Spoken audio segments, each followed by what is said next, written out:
넷플릭스 드라마 소년심판, 이 드라마가 화제가 되면서 다시 촉법소년과 소년법에 대한 국민들의 관심이 높아졌습니다. 어떠한 범죄를 저지른다 해도 형사처분을 받지 않는 촉법소년, 이런 제도를 악용하는 어린 학생들이 점점 늘어나는 추세인데요. 과연 소년법의 폐지만이 해결 방안인지, 어떤 방법이 소년법을 더 효율적인 법안으로 만들어줄지에 대해 유아여대 법학전문대학원 형법교수이자 대학원 원장으로 있는 정현미 교수의 이야기를 들어봤습니다. 소년법은 형사 미성년자에 대해서 형법의 특별법이라고 할 수 있는데요. 19세 미만자에 대해서는 형사 처분 외에 보호 처분을 받을 수 있도록 한 것이 가장 큰 특징이라고 할 수 있습니다.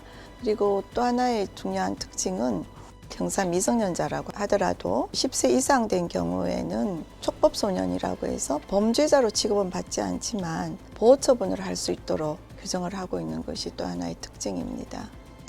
그럼 범죄자로 바로 취급을 한다는 것은 그 소년에 대한 앞으로의 개선의 여지라든지 또 성인이 되었을 때 여러 가지 어떤 사회 활동의 문제에 있어서도 전과 기록이 남는다는 것은 굉장히 큰 문제이거든요. 14세가 너무 높기 때문에 지금 범죄가 굉장히 더 흉폭해지고 있는가, 그것은 그 연령 때문이라고만 볼 수는 없고, 14세 미만자라 하더라도 촉법소년에 대해서는 보호처분을 부과할 수가 있거든요. 처분을 해서 그 성행을 교정을 한다면은 많은 그런 개선 효과를 거둘 수가 있습니다. 앞으로 범죄를 범하지 않도록 범죄를 예방하는 것이 굉장히 더 중점을 둬야 되거든요. 연령을 낮추는 것만이 능사는 아니다, 이렇게 학자들은 그렇게 보고 있습니다. 오래 붙잡아 놓는다고 해서 소년이 개선이 되고 성행 교정이 되는 것이 아니고, 짧은 시간이지만 정말 반성하고 그 자기의 어떤 죄에 대한 책임감을 느끼게 하고, 그것이 굉장히 중요하죠. 그래서 그 소년원에 두는 그 기간이 얼마나 더 긴가, 더 오래 해야 되는가 하는 그것만 지금 많이 굉장히 거기에 초점을 두는데, 그것보다는 어떤 그 방법, 어떤 프로그램으로 그런 그 촉법 소년을 교화를 시킬 것인가, 그 행위를 교정시킬 것인가, 이제 그런 점에 대해서 더 많은 이제 그 주력을 두고 연구할 필요가 있다고 보입니다. 그 죄의식이 없는 경우가 굉장히 많아요. 그것이 이제 사실은 어떤 처분을 한다 하더라도 또 재범을 할 가능성이 많아요. 정말 그 제대로 교화시키게 하기 위해서는 그 본인이 저지른 그 죄의 그 크기, 얼마나 더 중한 죄를 지었는가 하는 것에 대해서 분명하게 인식시켜 줄 필요가 있고요. 그리고 본인이 그것을 인지를 해야 됩니다.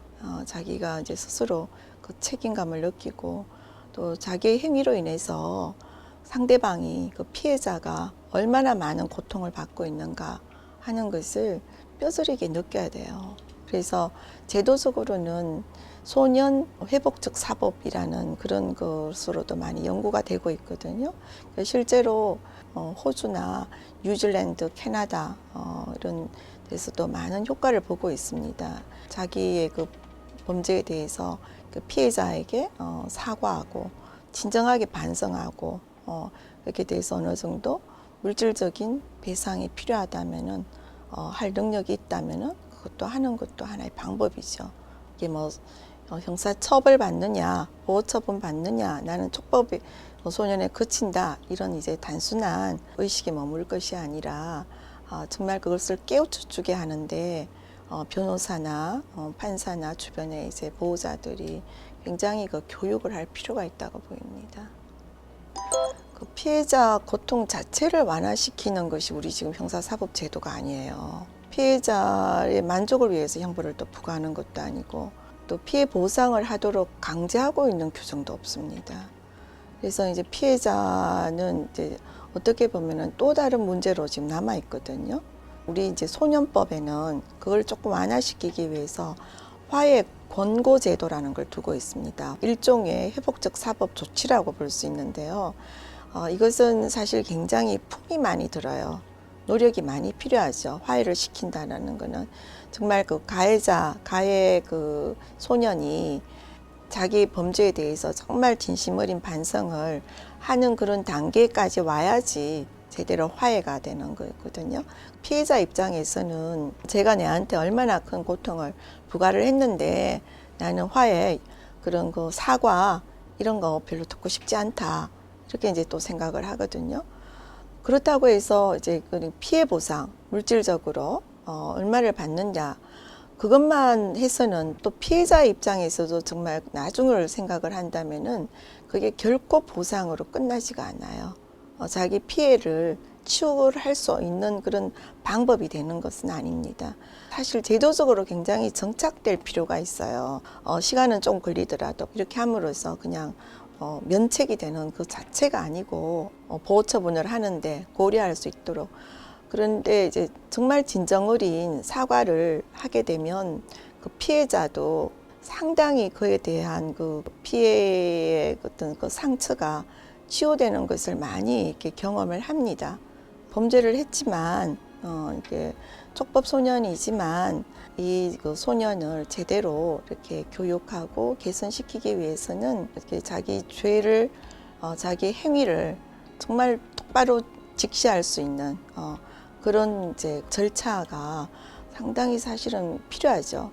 그러면서 이제 그 사과도 받고 피해 보상도 받도록 하는 것이 화해 공고 제도거든요. 그것이 좀 제대로 이루어지는 것이 바람직하다고 볼 수 있습니다. 정말 관심이 부족해서 일어나는 경우가 많거든요. 관심과 사랑이 부족한 경우가 굉장히 많아요. 그래서 이제 그런 그 부분에 대해서 우리가 이거는 좀 시간도 필요하고 관심도 필요하고 굉장히 많은 에너지가 열정이 들어가야 돼요. 이렇게 열정 없이는 아이들에 대한 사랑과 관심과 열정 없이는 이 소년범 이것도 해결할 수가 없어요. 그래서 촉법 소년의 그 연령을 낮추자. 그리고 소년원에 넣는 그 기간을 더 늘리자. 더 엄격하게 하자. 엄벌화하자. 이걸로 결코 이루어질 수 없는 부분입니다.